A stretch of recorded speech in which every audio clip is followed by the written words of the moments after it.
Go. What's going on, guys? We're here. We're live. I'm on my special. I bought a special chair for today's episode, guys. I'm on my treadmill IKEA Marcus chair. IKEA shipped in a new chair from Sweden just for today's episode. And Ben, you're not on the treadmill desk today. What's going on over there, man? I'm standing on top of the treadmill desk. I'm really taking it easy today, man. All right, well, let me turn the chair. All right, well, what's going on, guys? We're here. We're live. Welcome to a brand new Poker Live podcast. Treadmill chairs off. My name's Joey Ingerboy, aka Chicago Joey. Find the podcast on iTunes, search Poker Live Podcast. And a couple days ago, did a really great episode with Prahlad Friedman, one of the legends of the game. Joining us today is a young gentleman who has been, I think, his first time on. It was one of the most well-liked, well-received podcast of all time. He is a man who has maintained his edge in the toughest games in the world, playing mixed games online, PLO, no limit hold'em, battling anybody, high stakes in Vegas, playing tournaments, going deep in the W. I mean, Ben, you're doing it all, kid. And now he's here today. He put on a sweater and he shaved his beard, did his hair real nice. And he's looking like a new man post WCOOP. We got Ben Sulsky, a.k.a. Sauce, in the house. What's going on, Poppy? Welcome Not back. much, Joey. Thanks for the intro. It was very generous. What's been happening with you, man? What's going on? Not much. I'm kind of like in post WCOOP recovery mode, trying to get back to like a human schedule instead of like just playing, 14 hours a day and trying to sleep a little bit. So yeah, just enjoying fall in Toronto, hanging out. Yeah, it seemed like for WCOOP you were grinding pretty hard. I felt like whenever I popped open a tournament, Sauce was always deep, and I feel like every tournament you went deep in, it seemed like. Yeah, I run so hot in tournaments over the past like year and a half. Like I think I played like less than 20 tournaments in the past year and a half, and I've just gotten like deep in like half of them or something totally ridiculous. Yeah, that's pretty. I mean, you think it's all luck, huh? Yeah, for sure. For sure, all luck. I guess so. I mean, yeah, you were destined. We actually played together at the World Series. We're going to talk about this hand, by the way. We got to talk about this because some questionable play may have been made in this hand. I kind of want to get the people's verdict. But yeah, you were going deep in 20. Was that we were in deep in that event, right? The 25K PLO. I think we were early day 2.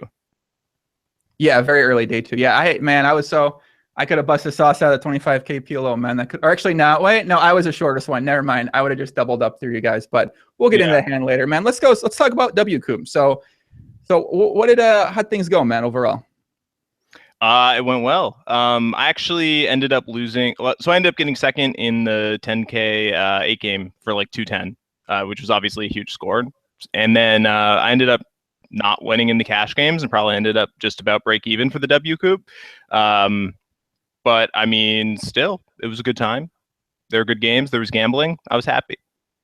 So how'd you balance, because I think there was a lot of high stakes PLO running. I'm guessing there was a lot of high stakes mixed game running with a lot of the tournament players who play mixed games.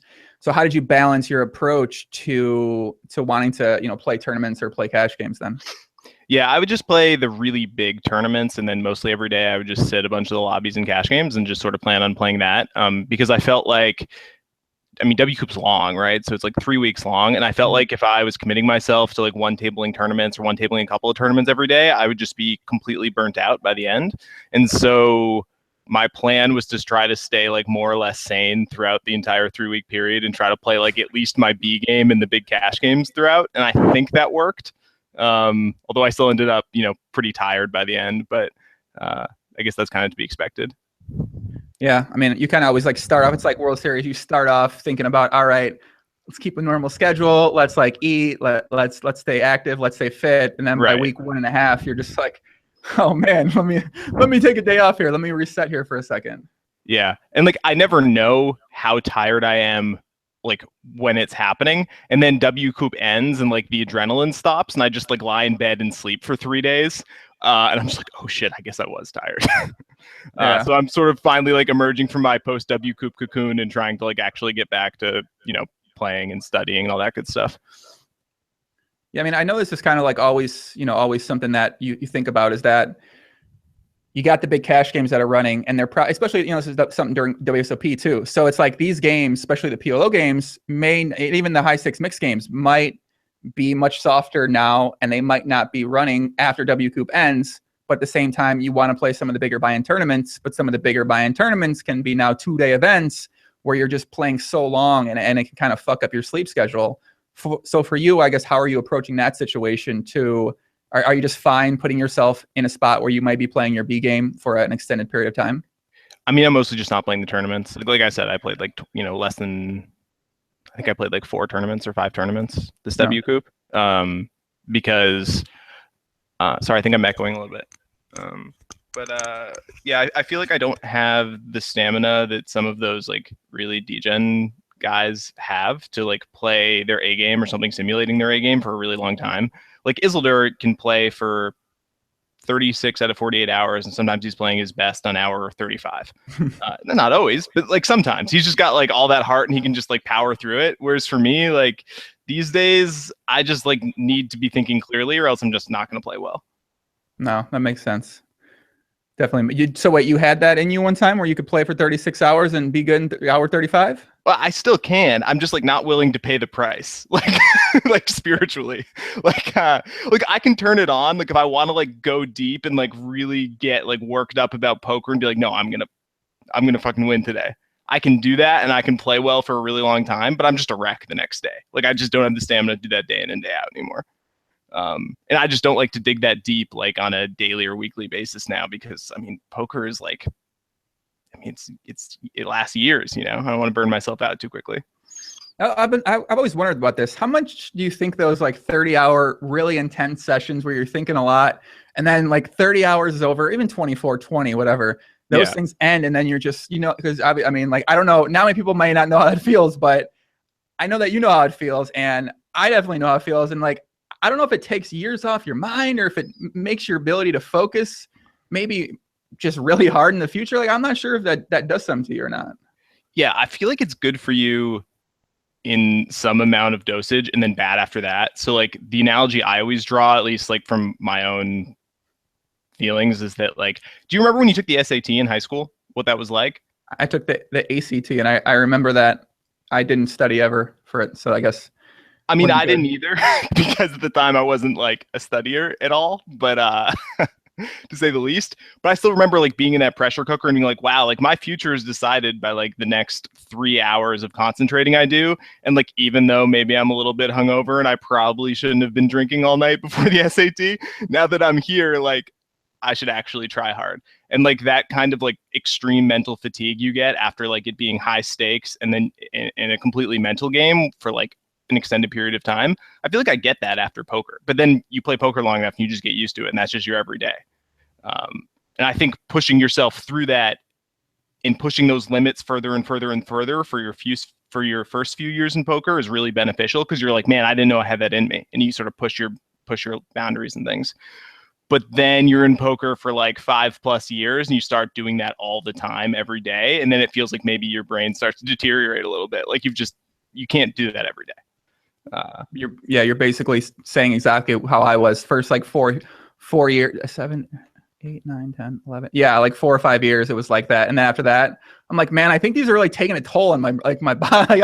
This can't be good. Whereas before, you're just, I mean, a machine. I don't know. Maybe not everyone's a machine. I feel like I don't know. People I know are machines. So I have like my sample's kind of skewed when I think about the type of volume or degens or hours that a lot of people I know kind of put in when they were first in that first 3-4 years in the game. Yeah, for sure. Like you definitely have that obsession period, which I think is good. Like I think it was a net positive for me, but like I'm over it now. So my buddy Dylan in the chat says that's the story of Joey's life. That kind of exactly the story of my life. I definitely agree with you, Dylan. So WCOOP, what was you mainly playing there? You mixed games, or were you playing the PLO games that were running? I know you played a little bit of Heads Up No Limit against debatably one of the best Heads Up No Limit home players in the world. What was the game of choice?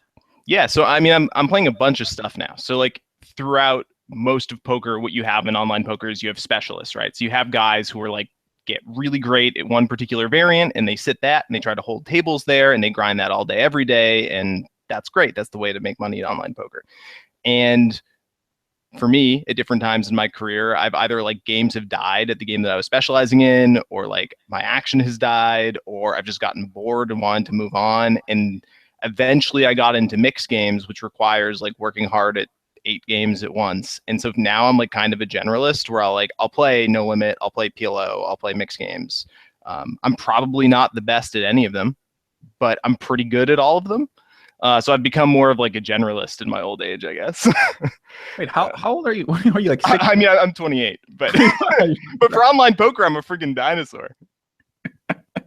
I guess. I don't know. I remember we had Alex Luneau on the podcast recently, and he said that he was playing a lot with you at the mixed games, and that you were. I mean, I don't know. Maybe you never know. It could have been pandering to the customer, but maybe he said I felt like he thought pretty highly of you when it came to the mixed games. So Alex has kind of an idiosyncratic view about mixed games, which I think he said on the pod, because I watched that pod too, because wanted to hear about Alex and stuff. And he basically thinks edges run huge in No Limit and PLO, at least among like people who specialize in those games against like the more limit guys. And so he basically said, yeah, like, Ben's good enough at the limit games and he's really good at the big bet games. So that like net is going to make him really tough to beat in a heads up format. I don't know if that's true or not, because I mean, honestly, like looking at my own results, I've gotten torched in some of the limit games historically. So like, but I can see why he would think that, is what I'm saying.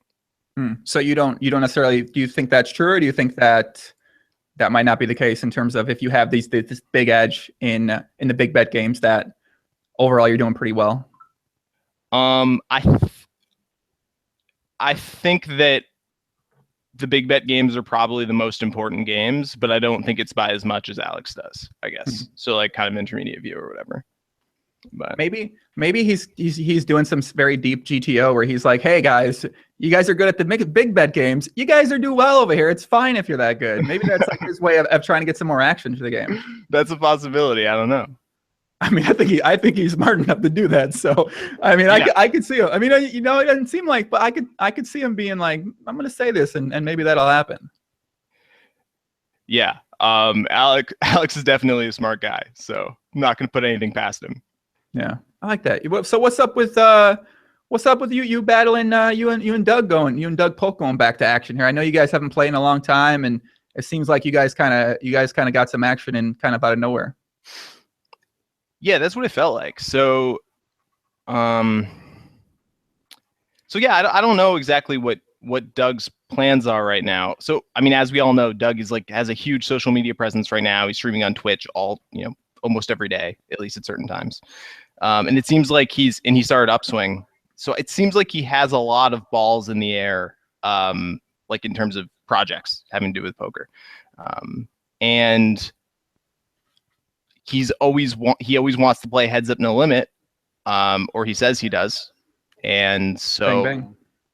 I offered to play, and we played a few sessions in Zoom pools with a few people in them, which, we played a few hands against each other. And then we played one session where in particular we made plans to play at 100, 200. And we 4-tabled that for about 750 hands. And then he went back to the States. And I guess that's all she wrote right now. Are you guys trying to, maybe, are you trying to play him more, I guess? Or is that something that you managed to get that revenge for the last challenge you guys did? I don't know. I would play more if Doug was going to appear to play. And I don't know if he wants to play or if he wants to be even like playing tons of online poker right now. I mean, I think he does, but I'm just not sure what he's going to do. I'm definitely worried about, him playing one session and then disappearing for a month and grinding in the lab and then appearing again and just torching me. So that seems like maybe a possibility. So I don't want to commit to anything where it just says, oh yeah, I'll play you anytime, any place, and yada yada, because I'm not convinced that I have an edge in the first place, and who knows what the heck he's got going on. Yeah. Are you I mean, it seems like how much are you really working on the no limit home game right now? Because it seems like a lot of your volume's being geared towards mixed games, and I just imagine you probably are spending more time learning these games that are a bit newer to you instead of focusing on the games you feel like you already have an edge in and have your skill level pretty high. Yeah, for sure. So originally what happened was while I was playing the 100K in Vegas, Doug was at my table, and we were bullshitting and chatting, whatever. And I offered him, a challenge, a heads up no limit challenge. But this one I think was, because I'm not a specialist in no limit, I sort of tilted it in my favor, and I told him why. I said, we'll play 50,000 hands, heads up no limit, 100, 200, but I can quit and end the challenge whenever I want, but you have to play if I want to play. Assuming some stipulations to make it like, you have to play within a certain time frame, and obviously you can take time off to be like a real human, et cetera, et cetera. Mm-hmm. And at the time he said, and I quote, "That's more than fair." But and then we played once during WCOOP, and that's it for now. And I liked the idea of that challenge, because my idea was that, well, look, I'm not that sharp at heads up no limit relative maybe to the guys who are playing it all the time, but I'm putting some work into it. Like, I'm trying to keep competing at the highest levels of heads up no limit, but I'm not putting like all of my time into it. Mm-hmm. And the idea of that was like, well, okay, I can start playing, and then if it seems like something that I can like maybe win at, then I get to put in more hands. And if he thinks he's just unequivocally like gonna stomp me, then he can like kind of get some hands in. Was sort of the idea. Interesting. You guys didn't talk about it after. So 100K was, I got them all mixed up now. 100K was at the end, right? That was the roughly, yeah, late June, I guess. Yeah, like late, yeah, I think, yeah. So you guys didn't talk about it at all since like July then? I mean, honestly, 50,000 hands is a lot. I think it's like, I think maybe it was like too committal of, like a bet for me, and maybe not the best bet. So, but we didn't really ever talk more about it. So I don't know if he's interested in it. I would imagine he's probably not, because he has so many other projects going on, which I know that he's passionate about. Yeah. He's obviously got a lot going on right now with the upswanging, and with, I don't know if he's going to be, I think he's taking a break from the twitching. So I don't know. I mean, hey, let's put it by him. Let's see what happens. See if we can get some action. So have you played much of the PLO games? Yeah. I guess my most common like single game is still probably PLO. There seems to be like more action there at the high stakes, as compared to the no limit games.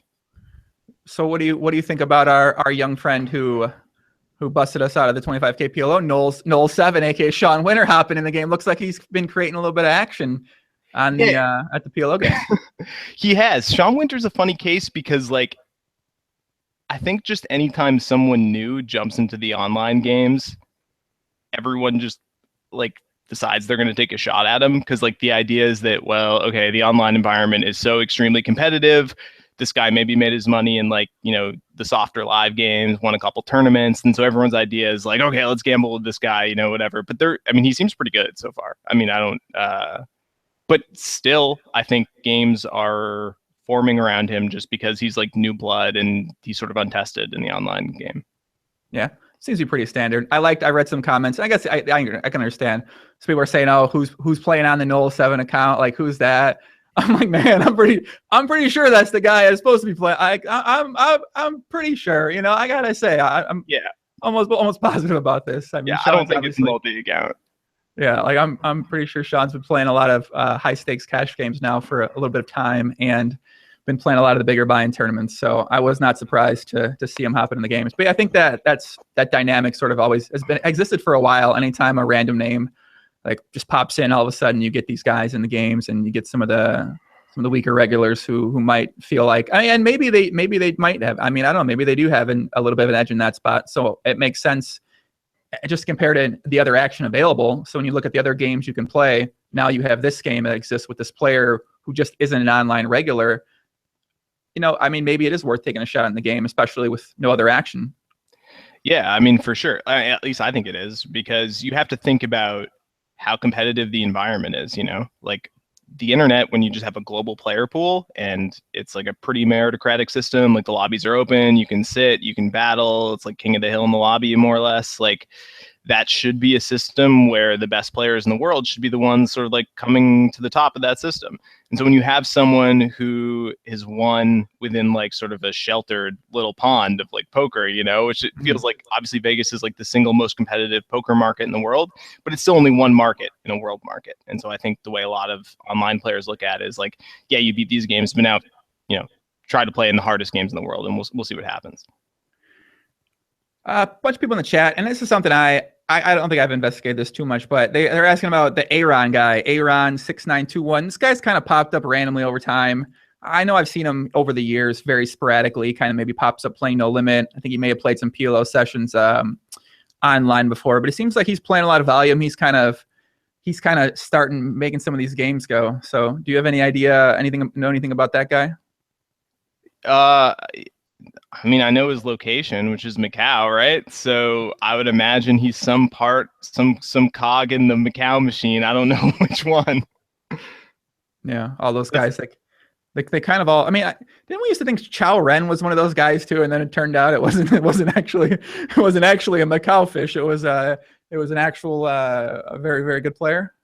Yeah, for sure. I mean, I don't think it's a secret who Chow Ren is. No, yeah, but I remember when Chow Ren first came on Stars, people thought it was some random Macau guy. I think he had like the Asian guy avatar. I remember, I know I did, and then I was like, oh wait, nah, this guy's debatably one of the biggest winners of all time at online poker. Yeah, yeah.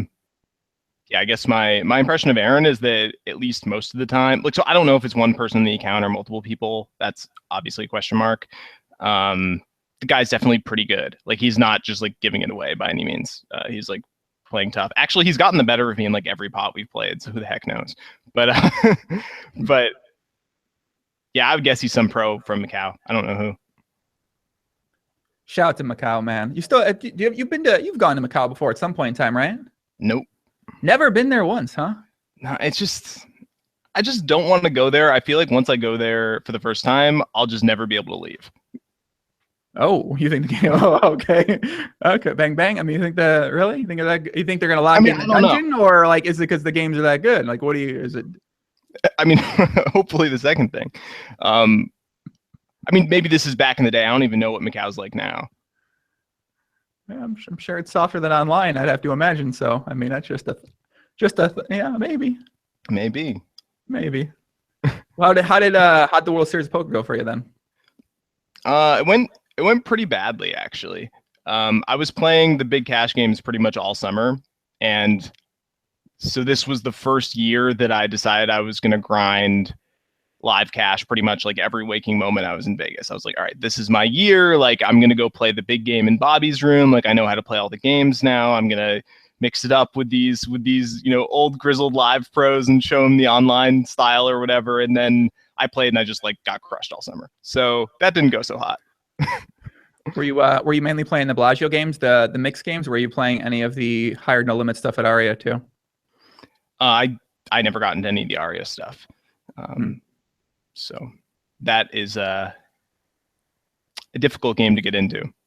I don't know, man. Yeah, I feel like I popped in Aria real drunk a couple times in Ivy's room, and I saw some very interesting games happening there, man. There was yeah, I saw some interesting lineups going on. I mean, like with some well-known guys and some like, yeah, I don't know, man, whatever, you know. But yeah, I was surprised, kind of, you know. I feel like there was two games, like the random game that got started, and then the private game that kind of runs in the back area. Right. Yeah. Definitely a couple of games. I mean, the other thing about the live games is that they're so big and they play so high variance and so deep that you can either be rational and peace out effectively, and then you're just not playing very big, or you can go for it, and then it feels like your winnings for the year and maybe your results for the whole year just hinge upon these like few weeks of like degenerate gambling in Las Vegas, when like, yeah, maybe you have a big edge, but your edge is going to be completely swamped by variance over that sample. So my worry was just like, by getting in there and playing, you know, the sky high stakes, it was just going to like make all of my online results for the year like kind of seem insignificant. So do you feel like if you go to Vegas during the summer and you have a big loss or even a big win, do you feel like coming out of that, it really affects, I guess, kind of how you approach mentally playing online? Yeah, I think so. Like as I've like had more and more experience in like in poker, like there are spots where you need to like take huge shots, and I definitely recognize that. And there's also spots where you're just going to be a degen because hey, we're poker players. But like I think it is important to like manage your level of gambling and like your level of poker, where like you're not just playing tiny one day, huge the next, and then you really want every day to feel like, you know, a competition that you care about. That's true. I think I've heard some, differing things. I feel like when I talk to people over time, because I feel like that if you go to Vegas and you're playing these super high stakes every single day, you're having these massive swings, you end up either winning or losing no matter what. Just playing in those games for so long, and when you get back to playing online, like none of that exists really on Stars. Like it's just, you're not playing 500 or 1K or 3, 6, 12. Like it's just, those aren't happening really online at all. So it's like, it's got to be tough mentally to just get yourself out of that zone.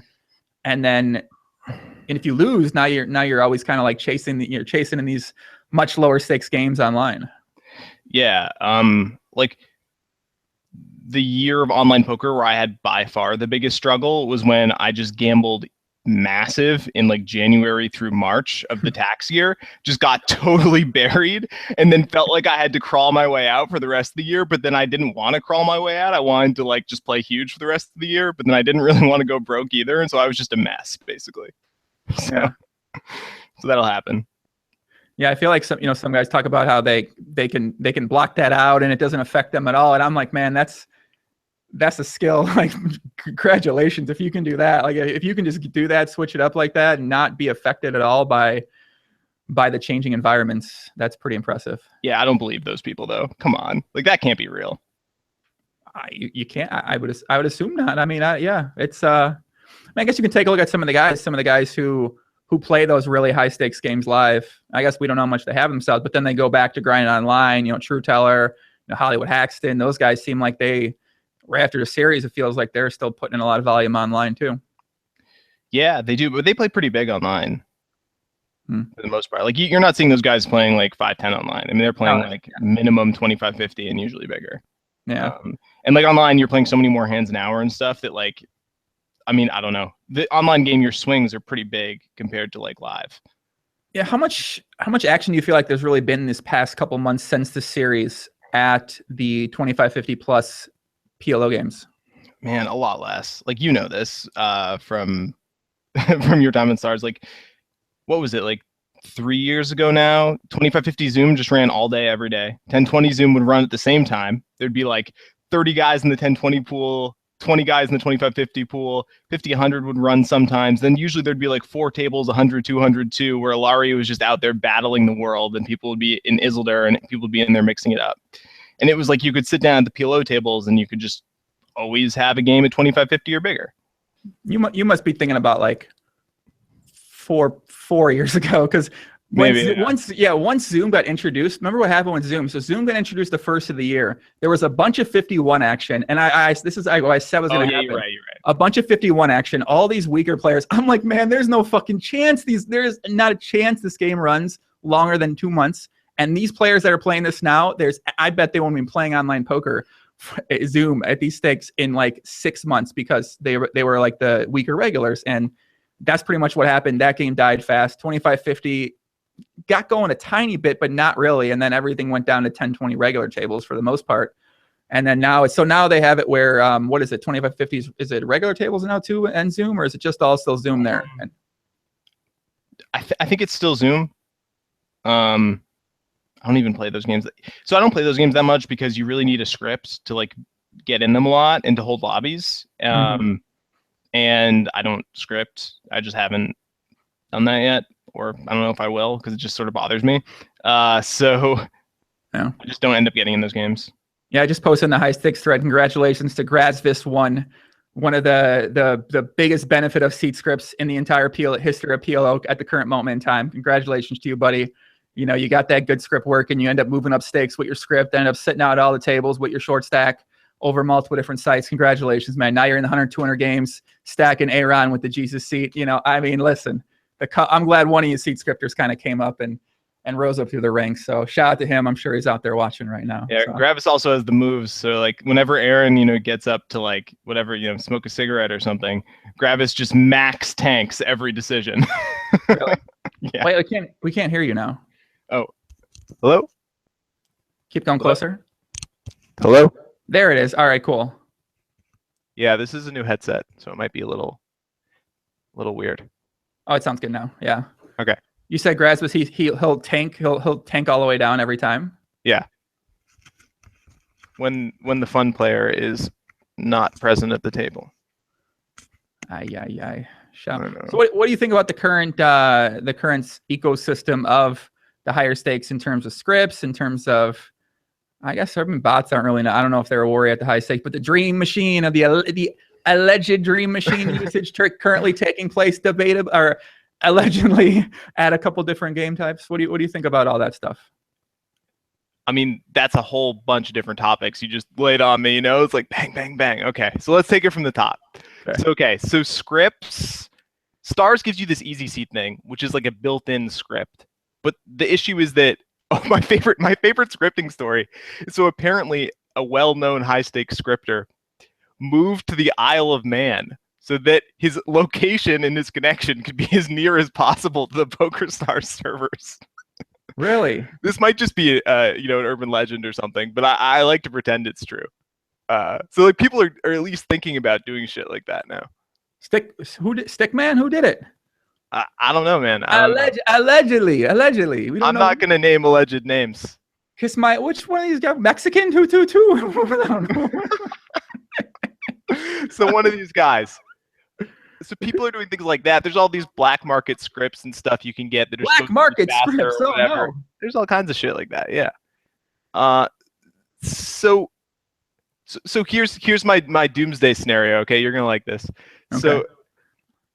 So we all know about the dream machines, right? So allegedly. Well, there's a real dream machine. It's called PioSolver. I mean, you can just download the thing. Okay, a real dream machine PioSolver. Okay. So eventually people are going to get pretty good using as software gets more and more advanced. They're going to get the disparity among the skill level with different regulars is probably going to drop because everyone's going to be doing kind of the same stuff. And so you got to kind of wonder, is there going to be high stakes poker at all at that point on the internet? The answer, maybe not. But if there is, it seems like it's going to be more about sort of angly stuff than about how well you play. That's sort of my doomsday scenario because I'm probably not going to compete in that environment. It just doesn't appeal to me. So if that ends up being the case, I'll probably, figure out something else to do. But so I don't really like the scripting because it's anti-competitive. Basically, is the obvious reason. So I guess how optimistic are you about Run It Once Poker was announced? Phil Galfond announced the site. I mean, you'd imagine that Phil and the rest of the team has some ideas for the approach that they're going to take in terms of combating issues like that and things like that from taking place. Yeah, I hope so. I haven't talked to Phil or those guys about any specific stuff they're going to do. So I'm not, I'm like an independent contractor for Run It Once. I make videos. They pay me to do it. It's a good gig. But I'm not in the inner circle of the company particularly. So, although I'm, very friendly with those guys and I think they're great and I'm, rooting for them to create a great site for sure. And I'm definitely happy to promote it. Cause I really trust Phil more than anything to, behave ethically and really have the players' backs while still being savvy enough to keep everything under control. Mm-hmm. So, I mean, we've already had an online poker site run by poker players and Full Tilt was a disaster. And I think Phil cares in a way that maybe those other guys, I know those other guys cared too. And I don't know what went on behind the scenes at Full Tilt, but I sort of trust Phil to take it really seriously and to protect people's money and protect game integrity and stuff like that. Yeah, I think, I tend to be pretty optimistic about a lot of different things. So I'm pretty optimistic about kind of what they have in mind, especially, you take a look at the ecosystem right now in PokerStars, especially PLO. PLO is obviously my main focus when I think about things. And PLO with the rake situation now, with all the games, essentially being pushed to Zoom, it's just, it's tough. It's real tough to get your feet kind of, planted, even kind of established and getting in the game and being able to come up in the game. And then obviously once you move up stakes, you got their whole different set of issues going on right now. So I'm hoping that it can't be any worse in theory, but I'm hoping that what they bring to the table is just a better alternative for both of those things. Yeah. I mean, on that note, like, I think Doug did a pod on here recently. I think Doug put it really well. He said, he said in the future, I'm paraphrasing here, but basically what Doug said is he said in the future, there's going to be people making, $6-figure US dollars in online poker, but there's not going to be nearly as many people making mid 6 figures, making 7 figures or something like that. But there's still going to be, probably kids who like find poker, get into it for the love of the game and to make like some pocket money to help with like just paying for random stuff and don't expect to make more than like a couple $1,000s, get really good, fall in love with the game, study their asses off and end up like making 6 figures a year and doing it kind of professionally. But I don't think there's going to be as many people like our generation who just got into poker, like didn't even try that hard to start with and just like were in the right place at the right time, then spun it up from there. Like, I think that's kind of a thing of the past, at least as regards online poker. Yeah, it feels that way. I mean, I feel like we haven't really seen one of those type of stories happen in quite a while. I feel like, I mean, maybe I'm missing maybe a name, but it feels like everybody that's around now has kind of been around for a while, has put a lot of work in, put a lot of hours in. And I mean, maybe Omaha for Rolls. I don't know. I feel like he's been degenerating up pretty hard at the higher stakes. I don't know how he's been doing lately, but I feel like he was kind of guy kind of came up out of nowhere and then ran it up pretty quickly and ran it back down, won a tournament, ran it back up again. Dude, I don't know. I think there's more of these guys than you would expect who are still making a lot and just running it up, from the bottom. Like Yurosov is one of those guys. I think he's running up. I think he's pretty young. I'm not sure. And like that Iceman guy, I don't know. He doesn't seem like he's been around that long. There's a bunch of guys, if you look at the high stakes no limit, who seem like they've done it. Got to be honest with you, Ben. I haven't looked at the high stakes no limit in quite a while. Fair. I look at that, I'm just like, man, I don't know. Like I've turned 2-card poker on, and I'm just like, nah, man, I don't know. It's not an interest at all to me right now. Yeah, I mean, still though, like, it's pretty amazing that we can make a living at all playing this like sweet game that we really love playing. Like, and I think people lose sight of that sometimes. Because the swings are painful. Poker can be a lot of suffering, but like you also have to realize that like, hey man, the lifestyle is pretty good. And when people are making even decent money in poker, you don't see people quitting poker that often. They'll complain a hell of a lot, but it seems like their actions kind of tell you that they kind of like it. Mm-hmm. I mean, I don't know. I love poker. I love PLO. I'll probably always love playing PLO. I'm trying, I don't know. After the Alex Luneau podcast, I really wanted to try some mixed games, but I don't want to get to it. I don't know, man. I don't feel like that's a whole nother addiction you go down. And if I get addicted to another game, I don't know if that'd be good. Man, mixed games are so much fun. You should definitely get into mixed games. What's the easiest? I know CG asked this in the chat earlier. Shout out to my buddy CG. What's up, Poppy? He said, "What's the easiest mixed game to learn? What's the hardest mixed game to learn?" So it depends where you start, right? So, but like most of us, if we start from no limit hold'em, the easiest game to learn is limit hold'em. Makes sense. Yeah, just because like, limit hold'em. Also, there's so much out there. Like you can basically study a bunch of really good hand charts and stuff you can find online. You can learn to play pretty reasonable pre-flop, and then you're like, okay, top pair, I just keep raising until I'm all in, and then other pairs I just call down. Okay, I'm doing okay now. So that it? Really? That's basically it. Play the right hands pre-flop, and figure out roughly how much your hand is worth, and then make the pot that size. So that that's limit hold'em. We're ready to go, boys. Let's go. Get out there. Get in the game, man. That's it. So if you already know no limit and you're like familiar with like sort of just how hold'em hand values work, you can transition pretty quickly. You just have to map like the new hand values to the new game or whatever. So that one, triple draw is pretty easy too. I think like triple draw is really intuitive in some ways. You go like you draw one card, the other guy draws 2 cards. You've both seen each other draw the cards. If you're drawing one card, your hand is probably better. And if your hand isn't better, your range is definitely better. Okay, I bet. Like, it's kind of that simple in a lot of spots. So there's a ton of situations in triple draw that are like very obvious bets. and you can pick that up pretty quick. Which one's the hardest then? Yeah, well, the ones that crushed my soul when I was learning and still torture me are the split pot games. Because I just didn't really. I still have trouble with it. Like, you know, 'cause they just boggle me. So the 08 and the stud 8, it's just like, what am I even supposed to be doing in this game? You know, like sometimes. So when I first started playing mixed games, I just got completely demolished in those games until I figured at least the very basics out. There's no Dream Machine for 08? I thought there was.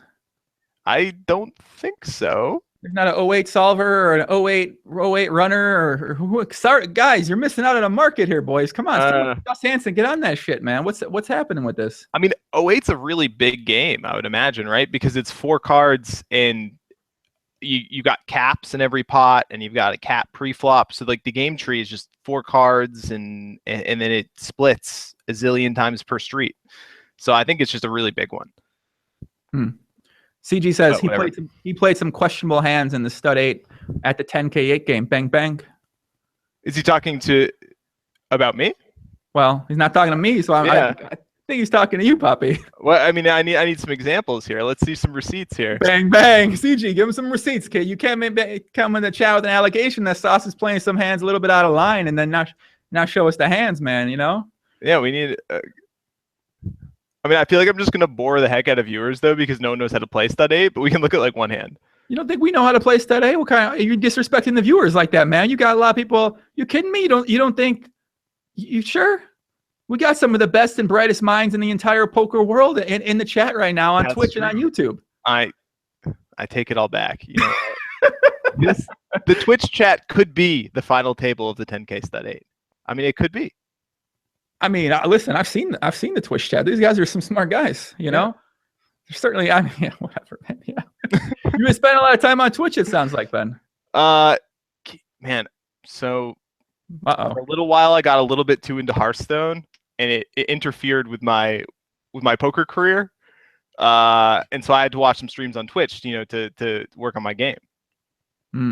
So wait, you watched poker streams to work on your poker game? No, I watched Hearthstone streams. Oh, okay.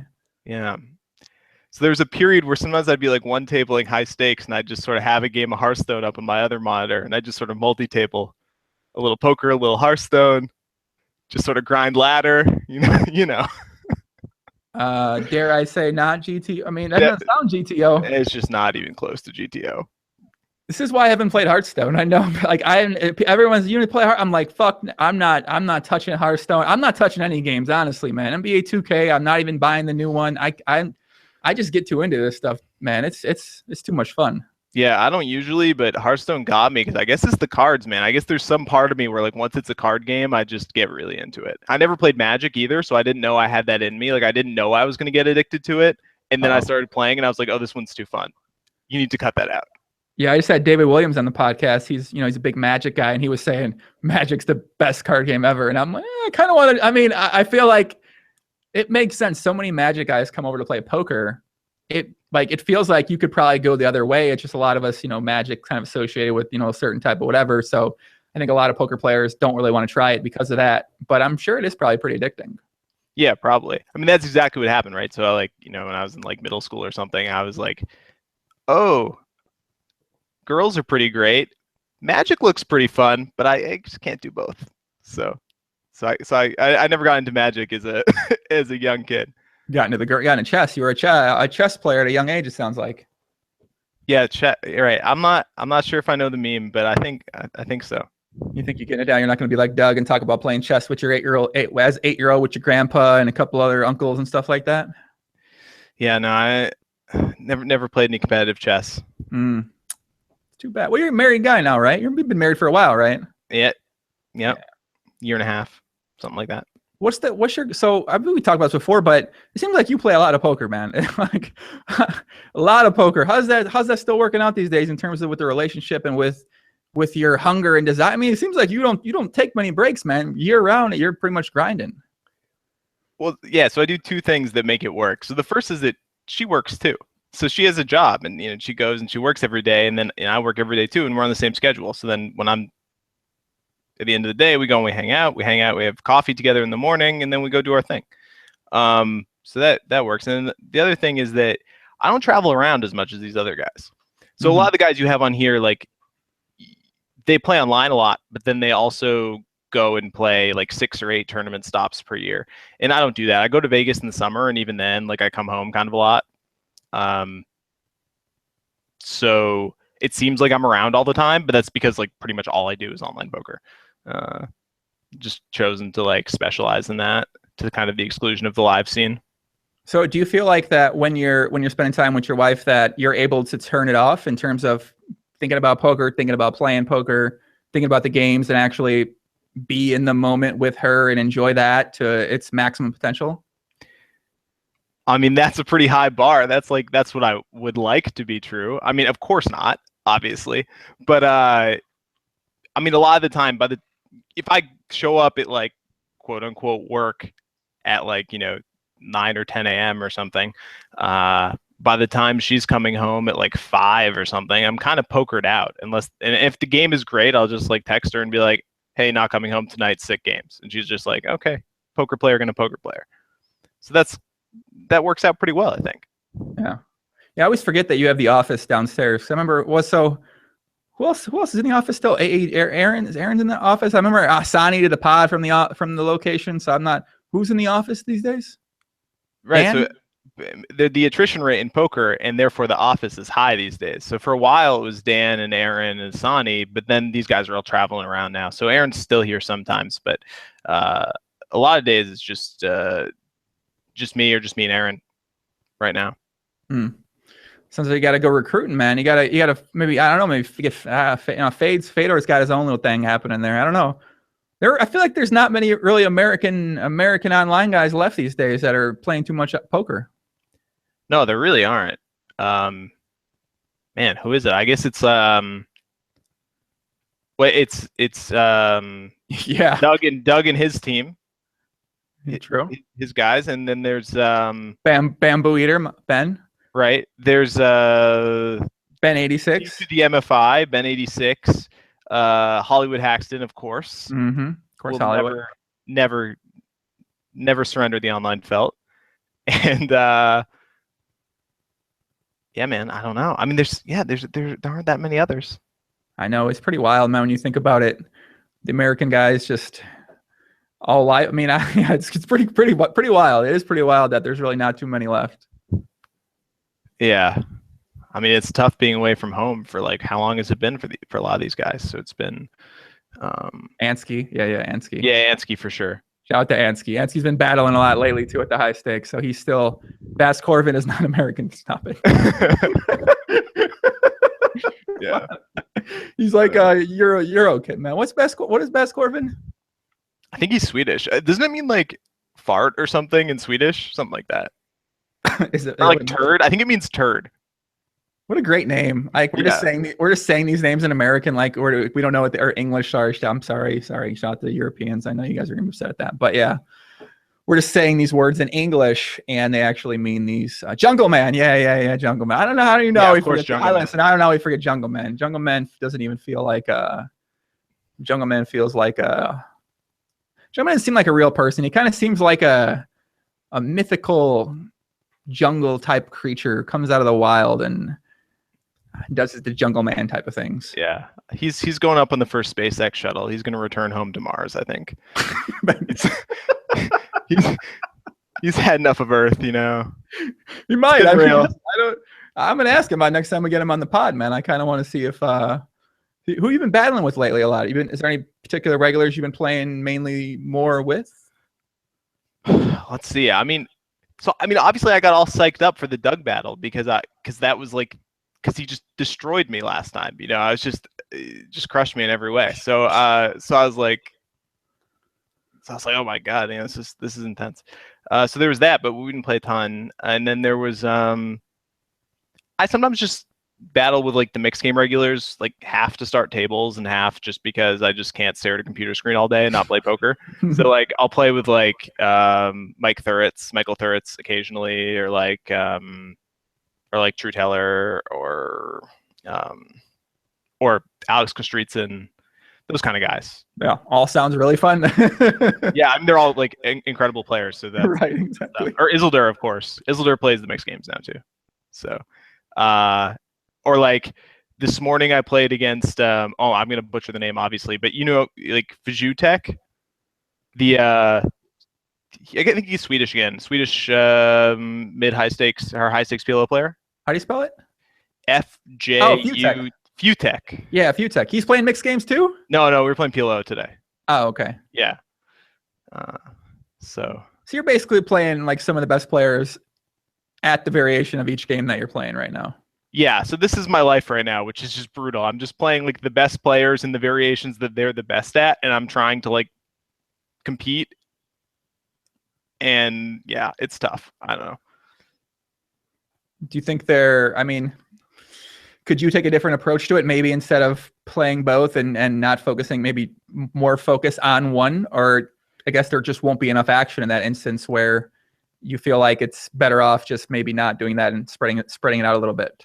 Yeah, I mean, it's always been like, I mean, I could just bum hunt more basically and like focus on one game and make sure to play all of it from like whatever mid stakes up into the high stakes and like get a script and be on every table and do something like that. But like, yeah, I don't know. That's just no fun. I mean, if I can even get by playing all of this different stuff, I mean, I guess maybe at some point I'll just transition into mixed games only, because then I don't have to deal with, I assume at some point the specialists in whatever particular game they're playing are just going to beat the heck out of me, and I'll have to like go back into my shell and play the mixed games more. Do you think you could be spending more time studying some of the mixed game variations? Spending more time? Yeah, spending more time working on the game, and I'm not sure what really is out there in terms of being able to work on your game and some of these variations. But do you feel like maybe some of that time could be spent putting in a little bit more work there? Or do you feel like you're already putting in an adequate amount of work? I mean, I put in some work, but it's like it's tough to stay motivated when you're not getting action, and when like so for me, it's like, when I'm really motivated to work, it's when I play someone and they beat me really badly, or I play a hand terribly, or I like get in a spot and I'm confused or something like that. And then I'm like, okay, I have to change this. I have to go and work harder. I've never had the personality to like wake up every day and be like, this is my hour and 15 minutes of study time today. I'm going to complete this task and then move on to my next task. So I wish I was like that, but it's not going to happen. Yeah, I mean, work's always a big thing. People talk about studying and working on their game. And I mean, I guess, for me, a lot of times it was just you work on your game by you get in a spot, you unsure what to do, you think about it a lot, and then you try the spot again once you kind of get in there. So, and I feel like that's the best way that I learn. I think a lot of people out there probably learn that way too. Yeah, I mean, I feel like when I work on my game, it's more like an exorcism, like I play a hand terrible where I got worked, and then I go and it's like inside me, and I'm just like, I have to figure out how I screwed this hand up. And so then it's like, I plug it in. I want to see this, man. I'm trying to see this in action. Like what I mean, I just have to know how I could have gotten it right. Like what could I have changed? How could I have played my range so that I wouldn't have gotten in this horrible position, so that I wouldn't have made this mistake? And then until that like pressure is off, I'm motivated to study. And then once I get the, whatever my answer is or something like that, then I'm like, all right, I've had enough of this. It sounds like you don't spend much time talking to other guys that may be playing those games also. I do sometimes. Like so everyone's on Skype. So I just like, if I play a hand that I think is really interesting, I'll just like ping it to a couple of people on Skype sometimes, or I'll just get a second opinion or something like that. Yeah. That makes sense. I feel like, kind of coming up in poker, always talking with guys was always one of the best, your buddies or your friends was always the best resource for improving on a spot, because now you have a spot you dealt, you might have played not that well, but then you ask two of your boys or three, and then you guys sort of form this little team community effort, and then you guys all get better in that spot. But I feel like that element, it just doesn't seem like that element is still existing. And I think it's because also there's just less players at high stakes. So it's like you almost in a way, you don't really want to help, I don't know if it's like selfishly, but you don't want to help other people get better. So therefore you just don't spend much time really talking hands with some of the other players who play your game. Yeah, I think there's still more of that than you would think, but it's like less transparent and the relationships are older than they used to be. I think people are still doing that though. Yeah. Like I think back in the day, you could post in 2+2 and be like, "Hey, you want to form a study group for this?" And like 3 guys would be like, "Yeah, let's go." And now people are like more professionalized and things like that, and so they're not just they already have their routines in place. Yeah. I think they're making deals to trade help for other help with other players and then delivering on it or not delivering on it. Okay, let's talk about that situation. Okay. Doug, Doug Ben 86, and what's your kind of take on that situation with the coach and being, I don't know, you read it. What do you think about it? There was a lot to read. I didn't read or view all of it, and so I feel like I'm gonna stick my foot in it somewhere and have some opinion that some post in that like 1,000 post thread like shows that's wrong. But okay, you can correct me. Okay. So lead me a little bit through the timelines. So what happens? So I get Doug and Ben talk about exchanging coaching or exchanging whatever. Doug's going to coach him at No Limit. Ben's going to coach him at PLO. Doug gives him the hours, puts it in. Ben is supposed to give it back to Doug. Ben asks his partner. His partner says, "No, you can't do it." Doug and Ben continue to talk, for the next year, hang out a couple times. Doug waits outside a bar in Vancouver for 20 minutes in the snow, leaves the bar, goes home, end up having a conversation late at night. Jay Coons tries to settle it. He leaves, end up on a bed, 5 a.m. Next morning, Skype message sent from Doug to Ben. Nothing happens for a while. An interaction in Vegas. Ben comments in Alex Dreyfus' thread. Doug comes in, tells me he's a scumbag and a psychopath. Ben changes back. 27-minute videos made. Yeah, ran it down. There we go. Wow, that was a great summary. Right. So the obvious answer is after they're falling out, Ben and Doug go and they say, "Hey, maybe we're not best friends anymore, but let's figure out a way to make this right that doesn't involve strictly PLO coaching that for whatever reason I can't do." And they figure out some way to maybe it's a payment, maybe it's, "Hey, I'll do you a solid later," but there's some agreement where they like sort of figure it out. That's the obvious answer. But that didn't happen. So what do you think about the way it was handled in the end here in terms of it being this public matter and this being, all this information is kind of put out there for everyone to consume? Yeah, I thought that was strange. I probably wouldn't have handled it that way from either side because it felt like it just felt very personal, and I felt, because I know both of these guys personally, it felt like, I imagine it must have been really uncomfortable and kind of embarrassing for both of them to have all this dirty laundry like aired combined with these personal details and just have like the entire internet sort of like sitting and chortling over it, and like, oh yeah. So I just didn't understand what anyone's incentive would be to handle it like that. And I know Doug said it was because he felt like Ben wouldn't get in touch with him through traditional channels, and I have no idea how he tried to reach him or whatever. But it feels like a failure of communication that it would have progressed to this like weird, I think childish, like internet shit slinging basically. But I don't know the details of the situation, so again, I don't want to like say that I'm for sure right, because I'm sure there's mitigating factors and whatever. Have you ever gotten a situation like that where you exchange, coach, I don't know, maybe you had disagreement with another high stakes regular and you thought about maybe outing something that might have happened, or you thought maybe you wanted to, or you should have in retrospect, but you never did? Outing something? Yeah, like outing is something that might have happened with you two, or something that, there's all sorts of reasons, I suppose, that you might want to out somebody for something. Yeah, I'm sure I know a bunch of stuff about people that is like kind of half rumor and half for sure that I could put out there, but like, yeah, I don't know. I don't think that that's my place. I generally think I need a good reason to go out of my way to like, hurt somebody else in like a public way. Yeah. So, but again, this is also partly personal preference. Like I'm not super non-confrontational, but I'm relatively non-confrontational. So, yeah, I think it was a pretty unfortunate thing that happened, to be honest with you. And as knowing both people, I wish it didn't, but it did. And I don't know. It's. I mean, I guess what you said chortling. That's an interesting choice of words. People were chortling over it.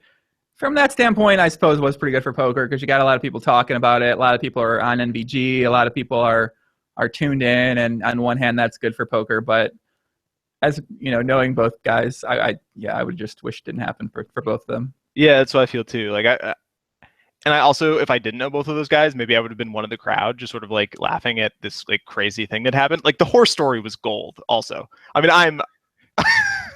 So you think Ben rode you think he side-saddled that horse, or you think no, that? I think it was for sure completely made up, and it was just an amazing troll. And the best part of the troll is like, so I followed the horse story closely. The rest of the details escaped me, but the horse story, I was on top of. And like I think around post like 1100, the horse story guy says he comes in the thread and he says me and something like. Again, I'm paraphrasing. He says, like, me and Ben have settled the dispute amicably in private, something like that. Mm-hmm. And I don't have to, verify my horse story. And of course, because I have insider info, I have to ask Ben about this because the horse story is consuming my every waking moment. And so I asked Ben, and he says that the whole thing is completely made up. There was no private message to resolve it, and that it was just a brilliant troll from beginning to end. So shout out to the horse guy. Let me ask you a question. Now, this is going to sound crazy, but okay. So Ben86 on the podcast talked about how he loves trolling. Yeah. What if Ben made up the horse story to deflect from the regular story that way? What if the horse story guy was Ben? Wow. Knowing Ben, that seems unlikely, but if Ben had that in him, I would be so impressed. So I think there's listen, why would anyone randomly why would that ever happen, right? Like why would that ever come from anything? Like, it doesn't make sense. Like, why would anyone ever say that? I've never seen that before. A random person posts like 624 comes out and says that. Isn't that kind of the beauty of the internet though? I feel like half the things in the internet you could describe that way and they happen anyway. I've never seen anything like this in my life. I mean, the story was great. Who wrote that story? Where did that guy come from? Why has he never written anything before? I've never seen anything like that really written in poker before. Yeah. I mean, people like to start rumors, man. It's just. You know what? I want to go back and I want to read some of Ben's comments because he made a couple posts after the horse story was made. And He was like, haha, that's a really great. I don't know, man. Like, I feel like there might be something to this. So guys, I need you guys to go out there and investigate this for me. Go check out Ben's replies after the horse story and what he says. And we're going to get Ben back on the podcast at some point in time. We'll see if he's the guy behind the horse story, but maybe we can get an IP check by 2+2 or something like that. Cause I think there's like a 1% chance it could be Ben telling the horse story. I would love an IP check on the horseman. Well, let's hope we get that, man. Let me get some shout outs here, man. We got a lot of guys in the chat. Been going for about an hour and 10 minutes. I appreciate everybody tuning in live. You want to get some shout outs, Ben? You got anybody watching that you think might be, you want to say what's up to them? Isildur might be out there. Shout out to Isildur, the legend, the continuing king of online poker in some ways. Bang, bang. What do you mean? I just mean like no one has played more hands of high stakes poker in the last like 5 years than Isildur, or just like won and lost more. Like, and also just innovated in so many games. Like, as a fan of poker, I'm just a huge Isildur fan, even though I end up playing against him all the time. So you play against him and you're a big fan of him too? Yeah. Do you feel like that takes away in some instances in terms of the way you might approach playing him? Or do you feel like it helps you? Or, I mean, it's kind of like, from my perspective, he's kind of like one of these players who I always thought was a great player and had a ton of respect for. And then it's like, oh great, I have the chance to play him. And like, I think I can beat him. And that's really exciting and really motivating for me. But if I was like a third party, I'm rooting for Isildur for sure over me. You're just like the rest of NVGers. You're a big Isildur fan. Man, how can you not be though? He's just such a boss. Yeah, it's true. I mean, it seems like we haven't actually seen him in real life in a long time. It feels like he's just only been playing online, and he hasn't really ventured out into the live poker world in quite a while. Yeah, I'm not sure quite what he's up to. He seems to like ping pong around a lot, like between stakes on Poker Stars and stuff like that. All right, I got some shout outs. Who we got out here? Okay. Let me see. Who we got? BMC, what up, puppy? Ross Duffin, Andy Hong, Kid Snickers, Ian Griffin, some guy typing in Russian, Onar, what's up, puppy? Unethical Rationalist. That's an interesting name. Torstein Hamrech, what's up, puppy? Chad Hulsey, best pod on the net. Agree. Alexander Colqua, Ad Victoria. Ah, shit. Yanni, gonna get this money. You remember the Yarny song, Ben? No, I don't. You don't remember the Yarny song during the Yarny prop bet? No, I didn't follow that. Oh my God, it was the most epic thing. That might have been one of the most epic things on 2+2 where Hollywood Haxton got involved. He called in all the hitters because Hollywood Haxton made the big bet against him. Right. Oh man, that was a classic time. We got the Yarny song. Oh man, that was a great time. All right, a couple more shout outs. See a lot of people out there want some shout outs. Victor WD, what up? Macy J, the Laxed, Quackadum. What the fuck kind of name is that, man? Weak Sauce, Marty Poker, Radu Pop, Flying God, Devin Morrissey. While we're here in the middle of the podcast, I also want to tell people, if you guys follow DFS or football, I'll be hosting a show Sunday night on Roto Grinders. Roto Grinders is one of the biggest, I guess, content sites, forums, all kind of stuff. I'll be hosting a show on there at 8:30 p.m. Eastern during the last Sunday night football game. We'll be sweating all the high stakes contests. They gave me a producer. They gave me a graphic designer. We're going to have guests on. We'll probably get Asani on at some point in time. And yeah, that show's going to be fun. So I'm going to announce that now. That'll probably be going on through NFL season, and we'll see what happens after that. So shout out to me, man. Ben, you play any DFS? You in that world? Very little to none. Never inspired to get in there, hanging around Aron and hanging around Asani? You know, I thought about it, and they're constantly just like they just like can't believe how great DFS is. It's like the best thing that's ever happened to them, you know. And for me, I was just like, I just need to put all my time into poker and continue to like be able to compete at it. And for me, that just felt like, you know, kind of a distraction, even though I probably could have found a way to beat it. I just don't really have the time. I don't know if I have the passion for it the way I do for poker. Like, I think one of the reasons why I'm still playing online poker in freaking 2016 and still doing, you know, well at it is because I just love playing poker, period. And I'd be playing it for free if I couldn't play it for money and things like that. So I think people who got over poker, wanted to do different stuff, got into DFS. That makes sense. Yeah, I kind of know what you mean when you talk about you still wanting to. It would just take focus away from poker, and yeah, it can kind of get pretty overwhelming once you get into it, especially if you have friends that are doing it too, and especially if they're your friends who you like haven't necessarily been as close with as you have in the past, and now they switch to DFS. You're still poker. It's just you sort of drift away in a tiny bit, and now you get back into that same space there, and then you then you guys start really talking all about it, and that even gets you more and more out of poker. And then, I mean, I feel like that's certainly something that's probably taken place for a lot of people. Yeah, I think that's true. What you looking at, man? You guys got a rat? No, I'm looking at the Twitch chat. I have it on my second monitor. That's why it's. Oh my! I thought you said you handled it. I'm looking at the Twitch chat the entire time. I'm typing in the Twitch chat during the pod, man. Oh. What you got to say? What call? Say something. What you got? No, I don't. I'm actually kind of disappointed. I haven't gotten any like really good trolls yet. That's what I've been during the shoutouts. I was like looking over to see if I could get some good ones. But what do you want me to say to you? You're terrible. What are they gonna say? I mean, you're only up $17 million in online poker. You broke motherfucker. You're not up 20 million. What are they gonna say? What are they gonna say? Oh, that sweater's cute. What are they gonna like? What are they gonna say to you, kid? All right. You're one of the best poker players in the world. What are they gonna say? Here's a question. Here's a question for you, Joey. So have you been following the election? Oh, stop it. Come on. What the fuck, man? I'm on you on Twitter? Listen, go on Twitter and you'll not want to follow the election also. But I have been following Twitter. I'm on Twitter. You're on Twitter? Yeah, but I don't tweet. I have a dormant Twitter account.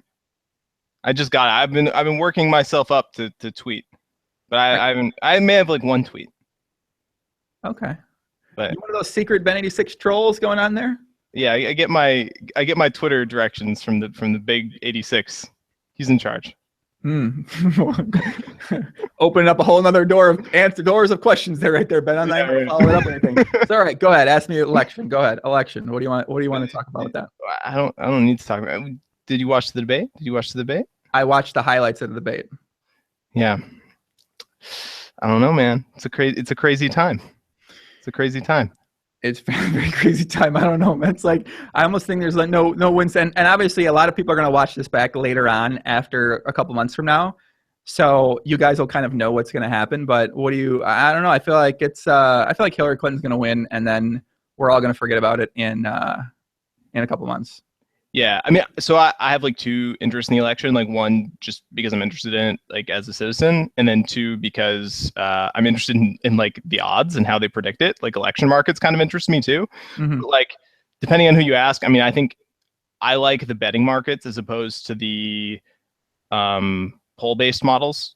I think they're a little bit more accurate personally, but like, so roughly speaking, I think if you look at like the Betfair price or something like that, I think Hillary is about a 69% favorite right now. She's like pretty strongly favored. And like how to predict that stuff is kind of interesting. Like when polls are predictive and when they aren't and why is kind of cool. But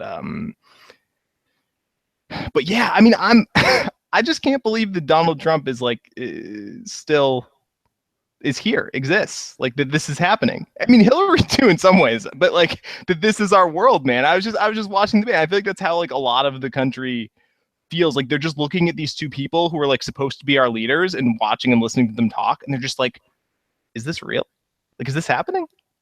Yeah, it's crazy, man. I mean, you take a look at that. You take a look at all this stuff happening with the police stuff and the shooting stuff. I mean, it's wild. It's definitely is wild for sure. It's unbelievable. I feel like I've tuned out all this stuff, very in these past years, especially with living out of the country and mainly focusing on poker. So I didn't really pay too much attention, but, kind of starting to pay a little more attention now. And I'm just like, man, what are you supposed to think? Like, is it better to not think about it at all? Can we as like people even have some sort of impact on things besides trying to do our like best in terms of maybe, providing something good to people or good to the world? It's kind of like a weird spot to be in.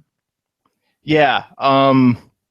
Yeah. I mean, so like from a poker / gambling perspective, regardless of how you feel about the two candidates' policies, I feel like it's like Hillary is like the low variance choice. Like, that Hillary is not gonna do something that crazy, or you hope that she won't do something that crazy. Of course, you don't know.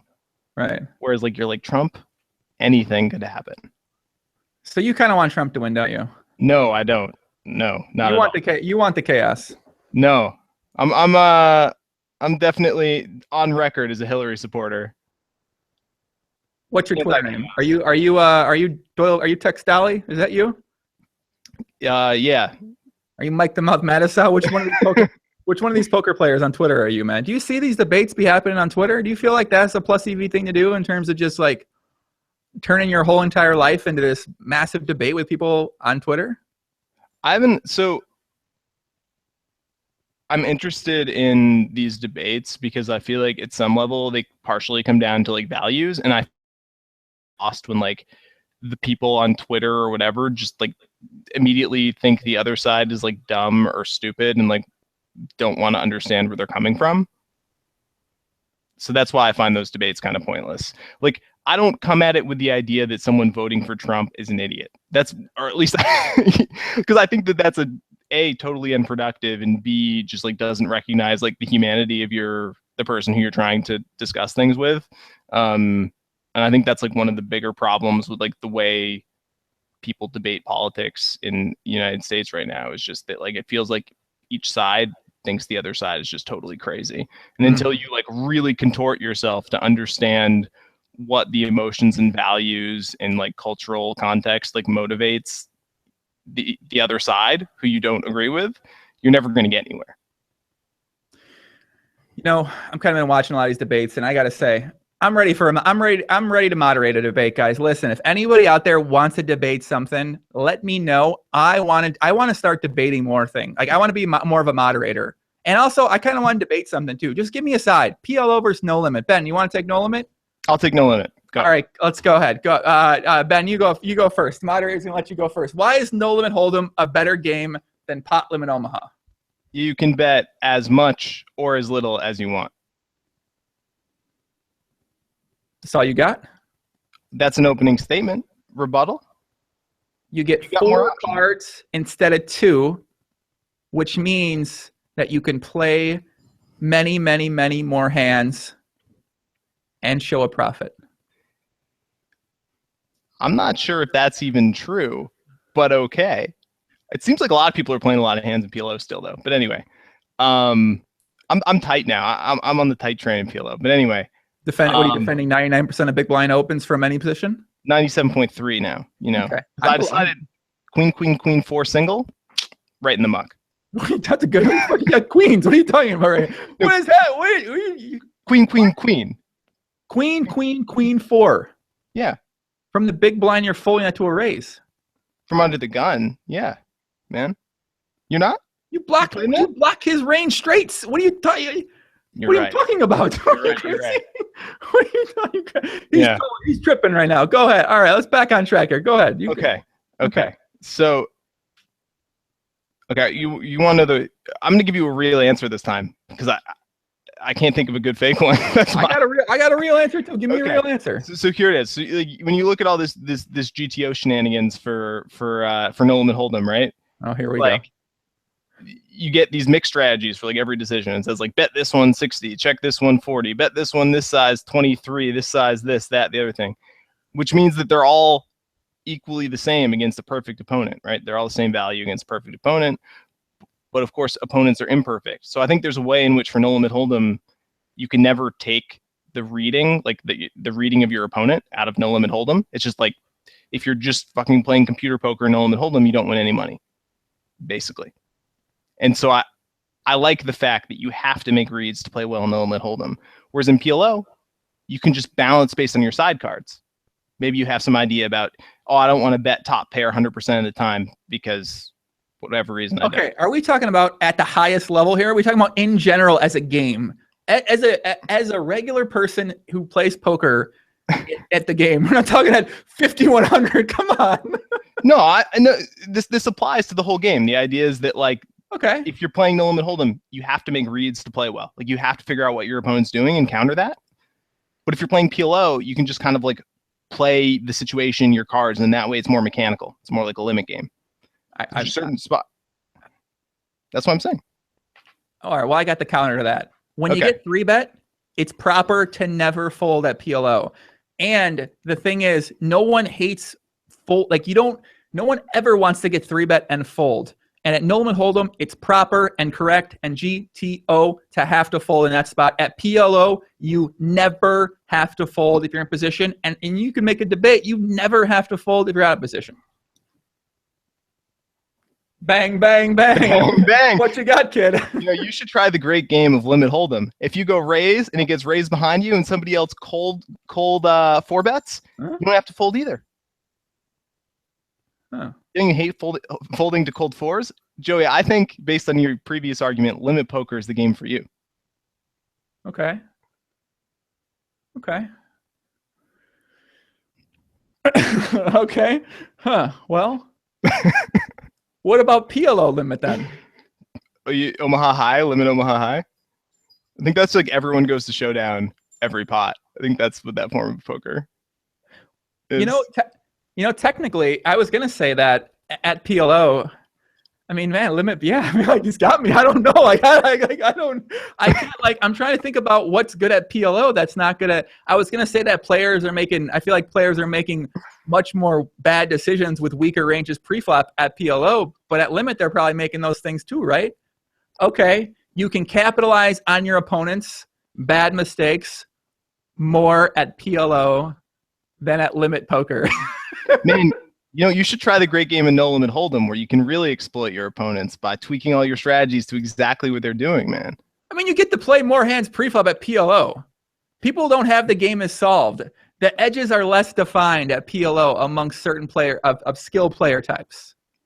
Yeah, no argument here, man. PLO is definitely less figured out, for sure. Although some of this 8-game stuff, you gotta get into 8-game. You're gonna like 8-game. I'm still thinking about the limit thing. I mean, he made a goddamn good point. I'm thinking about the point. I don't want to just make up a point for the sake of making up a point. He made a good point, so I had to take it in. I got my mind a little blown there, got my mind a little blown. I don't know, man. I'm ready to play. So tell me about 8 game now. So 8 game, you got your triple draw, which is your gambling game. So that's the biggest. It's like almost. I mean, so the limit games play like 4 times as big as the big bet, right? So the limit kind of matters because it, the blinds are 4 times as big. So sometimes 5, depending on where you play. So triple draw has the biggest variance of any of the limit games by far. So you have this sequence of pot limit Omaha where everyone gets their money in and stacks fly around the table, followed by triple draw where you get to gamble even more. So those are like, you have this. So you just start off with these 2 massive gambling games right next to each other. Then, you're getting a little tired. Your stack is like, doubled up or you've lost your stack. And then you have to play limit hold'em and you have to try to play tight, which of course you can't do by this point because you're tilted from the last couple of rounds. Oh, yeah. Okay. Right. Then you get to Omaha 8 or better, where now you're like, okay, well now I can just get half the pot. So I'm in all the pots anyway because it's 08. Then you have to play Raz, which everyone thinks they know how to play, but no one actually does. Bang, bang. It's funny because all the books say that like Raz is the simplest form of poker, and yet Raz just like melts my brain. Like I just always make terrible Raz decisions, but whatever. You know what?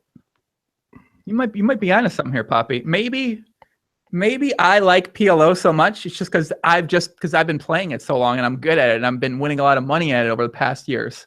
I mean, PLO is the great game of pot limit Omaha is real. Like, I don't want to be hating on PLO. But maybe Nolan Holmes is better. I mean, it's good. But the bots, man, they got the bots out. There's more bots at Nolan Hold'em, I think, than PLO. I hope so. Yeah. I got to really rethink my stance on this. I mean, listen, I'm not saying the great game of pot limit Omaha isn't one of the greatest games in the world. I'm just saying that, I did play millions of hands in Nolan Hold'em, so I am partial to the game. I can understand the love for the game. I mean, the best thing about 8 game too is that when you're playing 8 game, when you're playing normal poker game, right, you have to get a read on everybody at your table. So you're playing a 6-handed table, you need reads on 5 guys.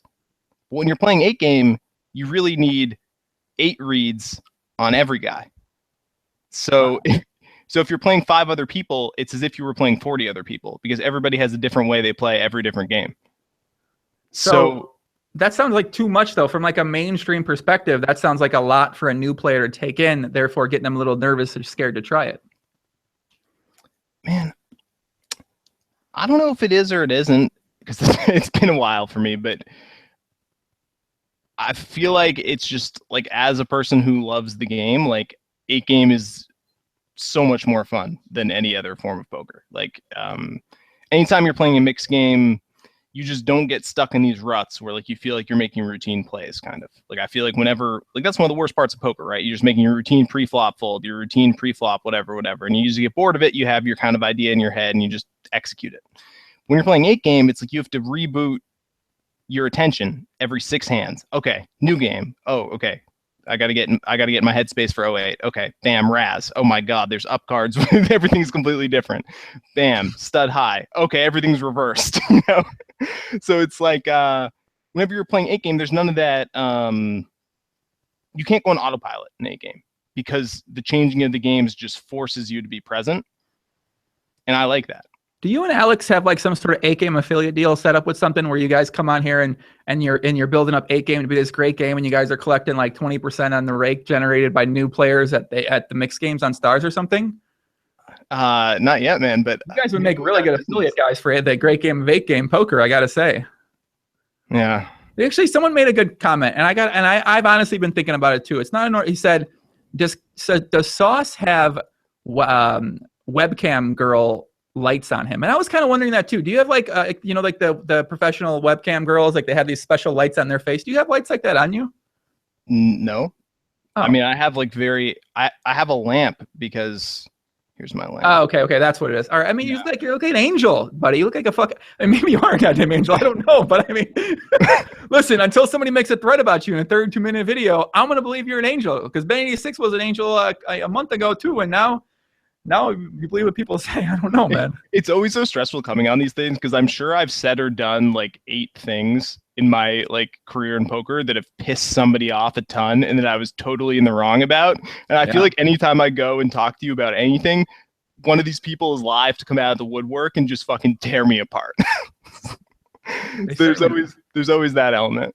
Believe me, I've done all kind of shit, man. I know it's coming. I'm ready. Listen, I'm ready for the thread. I'm ready. I'm prepared mentally. I'm prepared emotionally to deal with the thread. Listen, man, I made some mistakes. I think we all make mistakes in our time. I feel like admitting your mistakes, man up, saying, trying to grow from your mistakes, evolve from your mistakes. And I mean, I think that's what you can do in that situation when you know that you've done some things that may not be GTO in some situations. Yeah, for sure.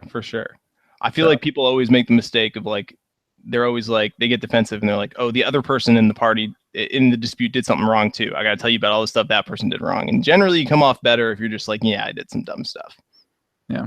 Let's take it from there. But entrepreneur Sauce is the end boss of Angels. I guess that could be the case. Okay. I don't know what that means. Okay. I don't know who said that.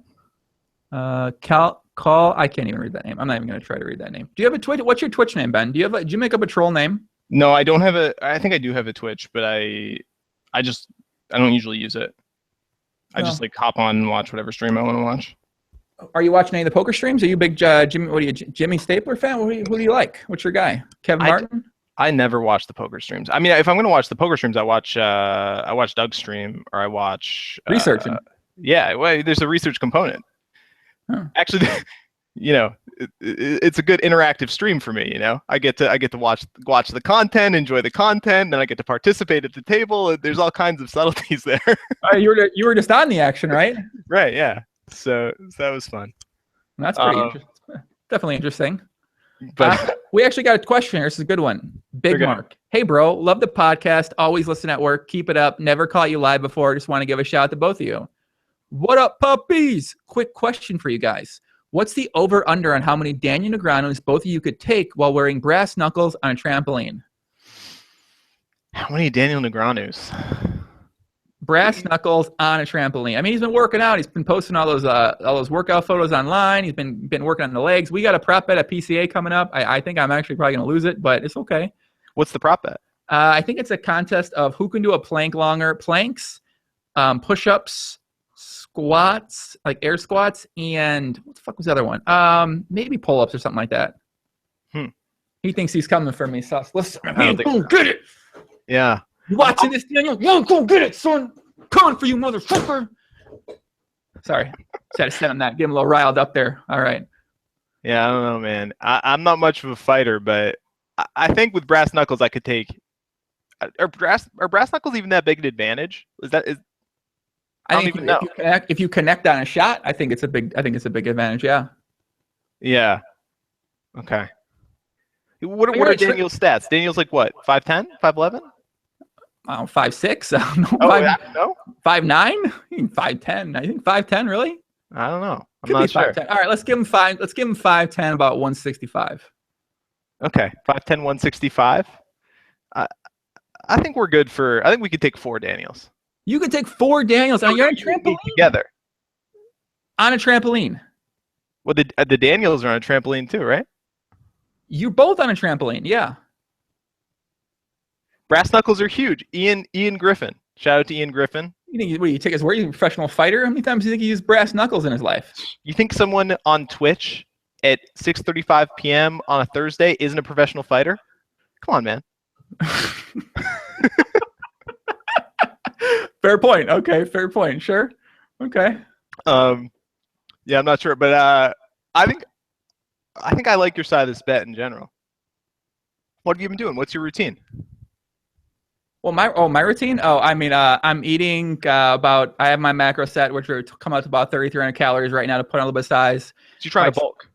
My trainer's got me on a workout that's combining a lot of basketball training stuff with a lot of upper body stuff. So okay. I'm not really doing too much of the specific things right now, but I'm gonna start putting those into overdrives and make some videos about this. Cause listen, I cannot lose this trap at the Daniel Negreano at the PCA. Like, I mean, I get like, yeah, you can't let that happen. How much is it for? I don't know. We haven't really decided on stakes yet. I mean, maybe like a naked run in the ocean or something. I don't know. PCA, a lot of things are possible down there. So it's a publicity stunt. That's what I've learned now. If there's no stake attached, What's I mean, it's kind of for fun, right? Okay, He probably thinks he can beat all me. right, You know, I'm like, you know, right. maybe I appear in better upper body shape. He wants the challenge of trying to take me down. That's true. That's true. It's a good motivator. It seems like you're taking it pretty seriously. So that's good. I also made 6 other workout prop bets too. So Oh, the synergy. Bill Perkins inspired me. I stacked workout bets because once he came on, he talked about that. So I made a lot of bets, and now I'm just hitting it pretty hard. So I gotta make one someday. I'm always like, I don't mind the working out part. I just am too lazy to eat right. I just like eat okay. I don't eat well. I don't eat terrible. But I just I never like eat clean for like weeks on end. Just never.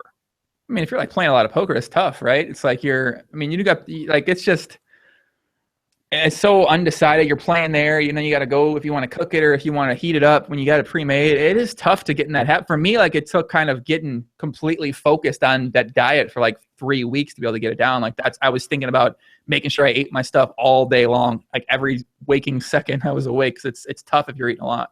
Yeah, I have the opposite metabolism. I'm like a sort of large Slavic person by nature. So like if I if I just don't think about it, I'll just get huge, basically. So bulking is no problem. It's just staying in shape. Can Ben take off his shirt and we have a pose of Joey? I think that's against terms of service, guys. I don't believe Ben Sulsky will be taking off his shirt. So you want to make a prop bet, Ben? What are you thinking? You want to make some sort of bet? I just don't want to that bad. You know, I'm okay I'm settling for mediocrity right now. Also, my wife, she just can bake so well. Her baked goods, they're just too good, man. I don't know. What's her, is she Canadian? What's her nationality? She's Canadian. Canadian. I've never seen what she looks like. Is she like a mysterious person? I don't know what she looks like. She's not mysterious. She's just not all that interested in poker. I've never even seen a picture. Like I've seen everyone. I feel like I know what everyone's like significant other looks like. Except Ben. Oh, interesting. The mystery surrounds us here. I mean, you can look on Facebook, I guess. Oh, okay. Yeah, I guess I've never. Well, to be fair, I've never really searched that hard. So I mean, hey, that's probably why. So, did they meet at Whole Foods? I don't think so. No, I imagine we need a picture. No, calm down, guys. All right, Jesus. Calm down. You know how these crazy guys. So, what's the plan for the rest of the year, kid? We got what's that thing coming up? Monaco. We got Monica. She's not OTB Red Baron, guys. Calm down, okay?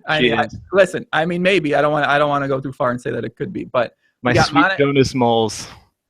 Is his name public? Is that are we like allowed to say his name? No, I don't know. I don't think that's his actual name. I have no idea. Okay. Well, it could be. I'm repeating baseless speculation I've seen in the chat in the last 30 seconds. So. Oh, okay. Yeah. Interesting. Yeah. Why'd you ban him for? So yeah, what's the plans coming up here? We got Monaco. We got what else we got? I don't know what else we got. We got PCA coming up soon, right? What are you going? You plan on going anywhere? Nah, I'm planning on skiing instead. Skiing. My master plan. Are you gonna stay in Toronto? Are you gonna Whistler? Where are you gonna go? Probably Whistler. Yeah, Whistler or Tahoe or something. Yeah. Yeah. Is that the big trip plan this year? Yeah, I skied a ton growing up. I'm from New Hampshire, and then I moved to the flatlands out here in Ontario, and I finally bought good gear for the first time in like a decade last year for last winter. It just makes a crazy difference, and so like I had this so I feel like I'm really good now because I got good gear and I can just like tear it up compared to how I used to be, and so now I'm just like, oh yeah, I want to be skiing all winter now. Did you go hiking up that mountain with Asani and Aaron and Dan and those guys? No, I had actually another wedding on that weekend, so I couldn't go, and it looked like it was a great time. Yeah, if you guys don't know, Asani Fisher told a story. They hiked up, like there's actual places that when I say hiked up a mountain, I mean they like climbed the goddamn mountain like a whoosh, like this massive little scraper kind of thing going on.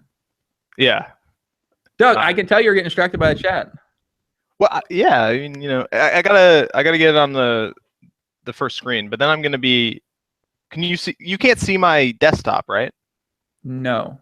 Okay, so I can have it sort of superimposed here. Yeah, try it. Go ahead. It's easy. I got the two chats here. I got the list right. I didn't write much down, to be fair, for this podcast. I already kind of I didn't need to write anything down, man. How's the back doing, man? I remember last time I talked to you, you had your back was a little bit out of line. You were that was maybe a while ago, actually, too. Yeah. What's Actually, that's why back situation.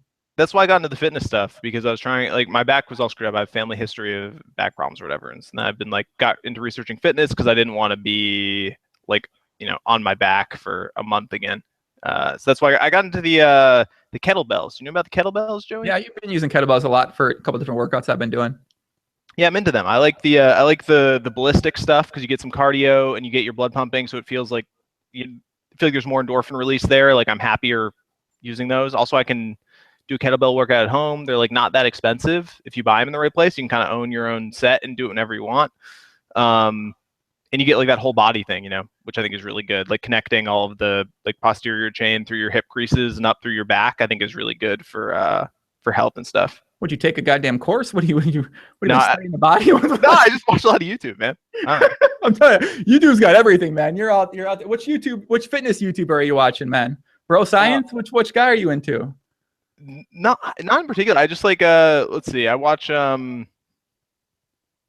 actually have a book for the kettlebells, among other things. And then there's I'm not even sure how much I know about fitness, but the Athlean X videos. That seems pretty good. Who? What's the name?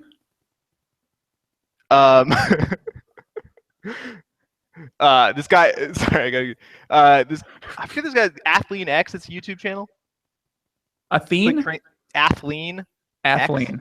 Some of that stuff seems pretty good, but I don't know. I don't know if there's anything. I just would watch all the top YouTube hits and then watch 5 or 10 different people and try to see what made the most sense on balance. I just thought about something as we were chatting. I got a little bit sad. What? I just realized that. So we got a lot of people watching live right now. Shout out to everybody watching live. We got people watching live on Twitch, live on YouTube, and I just realized that it's there's probably 7 women watching. I just got, I don't know, man. I just something about it. I don't know. And now I'm doing DFS, and it's 98% men in there, 99% men. I don't know. I just, for some reason, I don't know why it hit me right there, man. It hit me hard, man. We're in a world dominated by men, Ben. We are. And robots. So here's the question: Why are the robots getting into poker, but the women are staying away? Well, I think it's because, according to Twitter, we aren't advertising to women on TV or something like that. On TV? We're not advertising to women on TV. Oh, okay. I don't know. We're not. The ESPN isn't doing the right things to get more women to want to play poker. Yeah, I don't really get it, to be honest. I'm always surprised at how few women are in poker. It seems like it's not like I don't have a good reason for it, but it seems like it's lasted a long time. Listen, I got a reason, but there are way too many people gonna watch this for me to say the reason, man. What's your reason, man? I've been good. I haven't angered them. I don't hear them. I haven't even heard steps. I haven't heard the feminist steps even getting close to my door in a long time, Ben. But Joe, you don't have to be afraid of the feminists, man. You met them, motherfucker. They're mean. Listen, when you're in person, I gotta be fair. They're pretty sweet to me. But on Twitter, they get fired up, man. They fire in those shots. You see them in person, they're quiet. They're quiet, but online, they're tough. Oh, I don't think so. I think, isn't that one of the sort of definitions of a feminist? You just have to argue with them as if they're reasonable humans, which they usually are. That's true. All right, let me tell you what I think's going on here, Ben. Tell me. I feel like if a woman, man. Oh, man. Listen, Kate, tell me if I'm wrong. Listen, Kate, just message me. Tell me if I'm wrong. All right? Tell me if I'm wrong. It's fine. I think here's what happens. Okay. A lot of women, first of all, if they get into, they're not going to get into online poker just because most women aren't staying inside all the time. There's just it's not usually what I don't know any girls that just stay inside all the time. And if they are, I don't meet them. So a lot of girls get into poker through a boyfriend, it feels like, at live poker. And I feel like what happens is when they come play live poker, they get it really easy. And what I mean by that is a lot of the top guys befriend them. People are always offering, hey, let me put you in this game at some point in time, put you in that game. And I feel like it just might build a culture where you get a lot of stuff without necessarily putting in a lot of hours, a lot of work on your game to get it. And then that's sort of, over time, it's just you haven't built up that habit of really working hard at poker, really trying to get better at poker. And I feel like that's what a lot of women that I personally know, that's what I see them do. Whether that's a standard thing that happens all the time, I'm not sure. But from the women that I've personally interacted with, I feel like that's exactly what happens. And then, and yeah, I don't know if that's necessarily. Okay, counterpoint. Go ahead. I recognize that there are incentives for women to get into poker that aren't available for men. Like they're going to get more sponsorship money by doing less. And I think like most women in poker would agree with that. But why aren't there more women in poker? This is the question. If it was so easy to get into poker and get success and get sponsorships as a woman and everything was going your way, where are all the women? Why aren't they here? Explain that.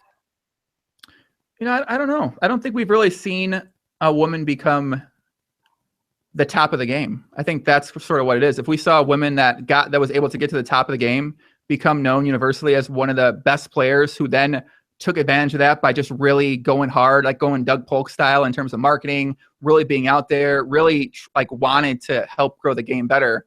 I feel like then that is something that could be, but I mean, I don't know. That hasn't happened yet. I feel like it's kind of unlucky that hasn't happened yet, but I mean, Vanessa has a pretty impressive resume of finishes. I think so. Yeah. I think so. I'm not sure, I don't know how much. I think like it's like Doug, especially as someone like Doug, he went so out of his way to do that. Whereas I feel like that's almost what it's going to take is someone who really goes extra. I feel like Vanessa did well and she did really good and she got a lot of EPTs. She got in a lot of ESPN coverage before and she got some cash game stuff. But, outside of that, from a mainstream perspective, like really, I guess going like 200% to really reach out and try to get women, not sure. Yeah, I'm not sure either, I guess. Yeah, I think just when you have like the base rate of like women in the poker population being like whatever it is, less than 5%, it shouldn't be that surprising that there isn't a woman in poker at any given time who isn't like in the top 20 players. So I think that's part of it. Is probably just random variance with like sample size versus the base rates. Yeah. I got them mad now. Mad, huh? Listen, I'll tell you the women I've met. I'm telling you, man, this is what happens to them. This is one of the ones I know. I'm telling you, man, these guys are getting staked to playing these fucking games. You talk poker with them, you're like, what the fuck are you talking about, man? And I'm not saying guys aren't like that. I'm not saying they aren't. But I'm going to tell you, listen, but I'm going to tell you a story, all right? All right, tell me. I met this girl, okay? I met her on social media. Plays live poker at a card room in the United States. Plays 2-5 and 5-10 live. Okay. So she may or may not have came to where I'm at. She made a visit. She comes to visit. So I'm like, oh, I want to see your poker skill. Like, I'm curious. I want to see your ability. I'm just curious, So I'm like, okay. So we sit down on the computer. I let her play some Nolan Hold'em on the computer. Is that against TOS? No. All right. I don't give a fuck. Whatever. All right. She starts playing. Within 5 minutes, I'm like, oh, hell no. Oh, hell no. I couldn't believe what my eyes were seeing, Ben. I couldn't believe. I'm like, so why'd you decide to limp the Jack 10 offsuit there into the gun?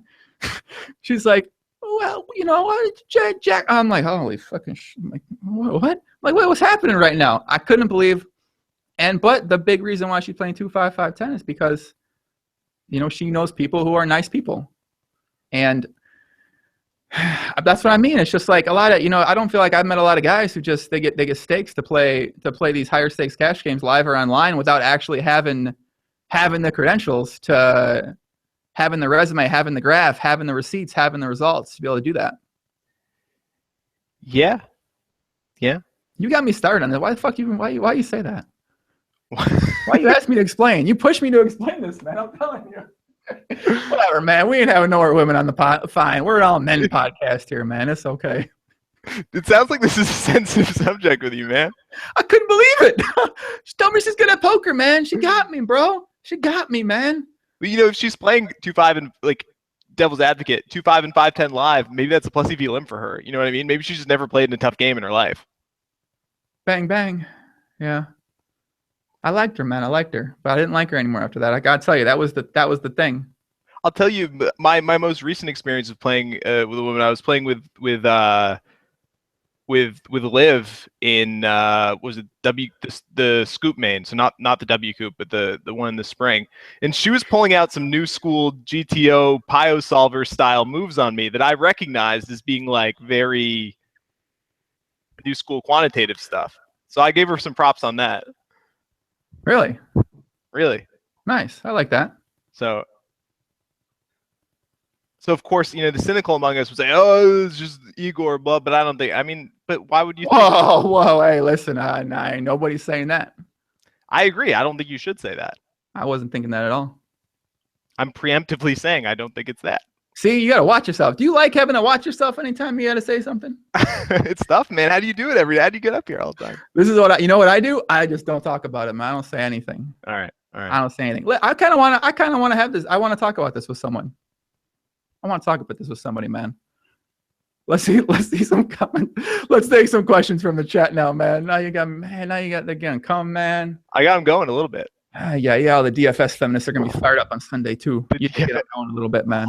Oh, how are the DFS feminists? Were they the same as poker feminists, or is it? I literally do not know one woman that plays DFS. I don't either, man. Yeah, I don't know. But sure. J-Mo in the chat. What up, J-Mo puppy? What's going on? We got J-Mo. Okay. Yeah, we should ask J-Mo why there aren't more women in poker. That's actually a pretty good question. That's true. Can you give a shout out to all the players at Golden West Casino in Bakersfield, California? Definitely. What's up, guys? Ian Griffin, Ben's best degen story. Best degen story. I mean, I don't even know. They blend. I just feel like I think I lost $1 million online a day once or something. Did he freeze on that? Oh, he's back. Yeah, no, I think I lost nearly $1 million online a day once. I mean, what is that? A normal story? I mean, that's kind of what I remember. But like, I just remember a few sessions where I just was playing sky high against like Isildur or something, and I just lost or won more money than I thought it was possible to win or lose at poker in a day. No, it makes sense. Yeah, me shook up over here, bro. I angered him. I've been trying not to anger him too much, man. I'm gonna whip out bigger. I haven't whipped out bigger. I'll grind 160 or above. Me and my boy Ben, old Ben, before he was single, used to show him love. 160 or below, gotta go. You ain't a big girl, you gotta go, man. You gotta go. Okay. Might as well whip out all the old sayings here while we're at it, man. We really cut down on our lingo to fucking appease the feminist movement out there because we're trying to be more in touch with things. Let me see. We had another good question here too. Okay. Cassio Cows. Ben, have you spent more time with your wife or PioSolver this year? Oh, definitely my wife. Definitely your wife. Okay. Yeah. A good question though. Kind of. Should we? Let's want to take a couple questions and then I'm gonna ring off. Yeah, let's do that, man. Let's take a couple more questions here from the chat. All right. Sauce is the personification of GTO. Thoughts? Well, I want to. Mexi Casa's previous comment was Sauce is so professional, I think I hate him, which was even better. I mean, you are pretty. Yeah, you are pretty. You feel like you're that professional? No, I'm not. I just for whatever reason sound professional today. I don't know. I rage as much as the next guy, but okay. So rest of the year, you're planning to just play online poker, do some skiing. Are you going to be going to Aussie Millions or go to PC at all, or just mainly focused online? Yeah, I doubt it. I think, I kind of think high stakes online isn't going to last that much longer. And I think I'm trying to enjoy it and work kind of hard at it for the next year or so that it exists. And after that, I think it's going to fizzle out if nothing changes. I hope Phil turns it around, or I hope something turns it around, or I hope the world economy flips and people get excited about poker again or whatever. But deep down, I think it's on its way out. And it's been a good run, and I've enjoyed it. And I just want to have a good last year and then figure out, where life is going to take me after that. No idea where it might take you at all, or just kind of going to worry about it when it comes? I've been screwing around with some startups. I have pieces of a few of them, of friends and things. A lot of them who I've known from poker, a lot of them just other connections that I've just, I've researched those startups and gotten into those a little bit. which is fun. And I try to like stay kind of active and like read and challenge myself, not just be completely like focused on poker.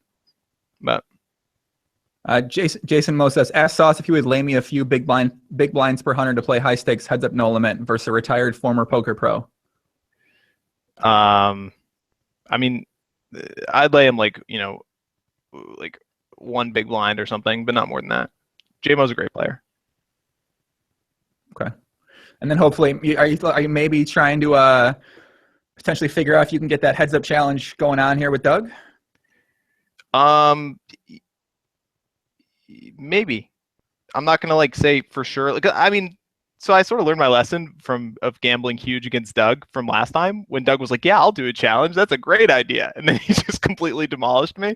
So I want to learn a little bit from my hubris last time and not be as overconfident as I was before. But I will play a little bit, and I think some kind of challenge that like the one I suggested in Vegas is something that I would definitely do, because it would give me like a chance to like spend some time trying to get real sick at heads up no limit again or something like that. But well, there we go. We might get a challenge. Who do you think I should get on the pod? Who would you like to see on the podcast, Ben? One or two people. The mysterious OTB Red Baron for one. He said no. He said two. I asked him 2 years ago. He said 2 more years. I got to ask him. Okay. Michael Thuritz. He said actually, yeah, I got to message him again. We talked a bit in Vegas, and I think he said David Oppenheim, definitely. Oh, that's a good one. Nick Schulman. Nick would be good. Let's see. Who else? You should get Doyle on. Doyle Brunson would be amazing. I tried hitting him up on Twitter, man. We got a lot of feedback on that. I want to get Doyle on. That'd be sweet. That'd be awesome, man. Bring Isildur to the podcast. Yeah. Yeah, of course. Of course, we could want to get Isildur on the podcast, but I don't think he's going to come on. So, Ben, give the people some last parting words, my friend. Give him one piece of advice to go out on here.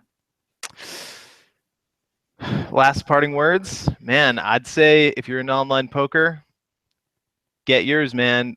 Play it while it's there. Get it while you're here, boy. Yeah, get in there. Oh, the horse guy. You don't think it'll still be here for like the mid stakes guys in a couple, like 2 years? Hey, no idea. I hope so. I think so. I think like 2.5 and 1.2 and like especially 50 cents a dollar and lower might be pretty resilient. Shit, that's not good. That sucks. On that note, let's leave it at that, guys. Yeah. I don't know when I'll be back. You can check out some other videos on my YouTube. I got Prahlad Friedman on Tuesday. I also did a first episode of a show called PLO Questions, which I'll be talking all PLO on there. It's 15, 20-minute episodes. I'm going to be doing those for the rest of the time. There's best of clips of the podcast on my YouTube channel right now, and I'll be putting up more over time for people who don't like to sit through 1 to 2 hours. And iTunes, Poker Live Podcast, DFS shows this Sunday on Roto Grinders at 7:30 p.m. And Ben, that's it. Anything else you want to say? Not much, man. Enjoying the pod. Excited for the content. Also, the Prahlad episode was really good in particular. He's such a happy guy. He's always he's like one of the happiest. He's like, man, I got cheated out of millions. It's all right. It's okay though. It's cool. I was like, man, this guy's. Yeah, I want more of whatever Prahlad has in my life. You know, I don't know how he got there. Maybe it's the meditation. Maybe it's the veganism. I'm not sure, but it's pretty great to see. I think he's always been that way, right? He's always been kind of like that kind of personality. Yeah, I just met him. I played basketball with him once this summer in Vegas, and I played cash games with him before, but that was like the main time where I've like, you know, talking to him outside of a poker table. So, yeah, man, I like him a lot. Great guy. He's cool, man. But yeah, guys, we're out of here. Much love. Peace out.